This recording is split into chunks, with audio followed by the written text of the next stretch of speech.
বড় বিক্রিত জিনিস কি আবার বিক্রি হয়? যেটা একবার বিক্রি করে ফেলা হয় সেটা কি আর পুনরায় বিক্রি হয়?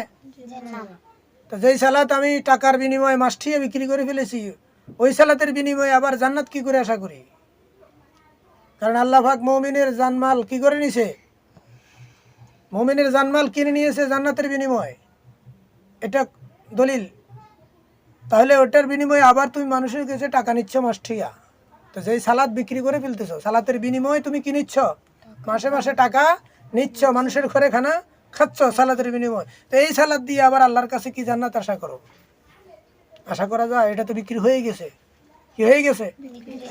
প্রথম যদি বলি, যেখানে রব বলেছে আমি মুমিনের জানমাল, অর্থাৎ এক কথায় এখানে বুঝেছে সকল কিছু কিনে নিয়েছি জান্নাতের বিনিময়। তো আল্লাহর কাছে যখন ওগুলো বিক্রি হয়ে গেছে, বিক্রি করে দিয়েছো, তুমি এগুলো আবার মানুষের কাছে কি বিক্রি করছো? আর বিক্রি করার কিছু আছে? আল্লাহ তো সব কিনে নিয়েছে, তাহলে সেটা আবার মানুষের কাছে বিক্রি করছো। আবার এটাও যদি ধরি যে মানুষের কাছে যে তুমি এখন প্রথম বিক্রি করছো, তাহলে মানুষের কাছে যদি বিক্রি করে যাও, এটার বিনিময়ে আবার তুমি জান্নাত কি করে আশা করো? তা আমি মৌলবীদে আজকে এখানে আমার বিবেক দিয়ে বিবেচনা করতে হবে, আমি যে সালাদ বিক্রি করতেছি সেই সালাদ দিয়ে আবার জান্নাতের কি আশা করি? তাহার আমার মতে এই মৌলবীকে আর প্রকৃত মৌলবী ভাবা যাবে? আসলে বর্তমান যে ধর্মকে এমনভাবে বিকৃত করা হয়েছে, এই যে ভিক্ষাবৃত্তিক মাদ্রাসার নামে, মসজিদের নামে বিভিন্ন জায়গায় যে টাকা ভিক্ষা করতেছে, এগুলো প্রকৃত ইসলাম নয়, এগুলো রসুলের শিক্ষার ইসলাম নয়। এখন আমরা তো সুরত দেখেই সব কিছু সঠিক জানি, হুজুরে চাইছি, অত সঠিকটা শিখে না। ভিক্ষা করে করে মসজিদ বানানো, ভিক্ষা করে করে মাদ্রাসা চালানো, এগুলো রসুলের শিক্ষা নয়, এগুলো রসুলের ধর্ম নয়। এই ধরনের ধর্ম কোনো রসুলের প্রশিক্ষণ নয়, কোনো রসুল এটা শিক্ষা দেয়নি। কথা বুঝতে পারছি না?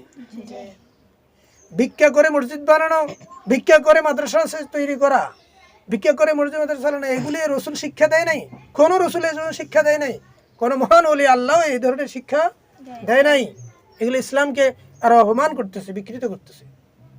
তা যারা এই ধরনের লেভেলে চলে, বুঝতে হবে এরা সঠিক নয়। এগুলো কেন তোমাদেরকে বলছি? এদের থেকে বেঁচে থাকতে হবে, এদের থেকে কি করতে হবে? ঝড়কা নয়, দরকার সুন্দর ভাষায় এড়িয়ে দেওয়া হয়, মাফ করেন নাই।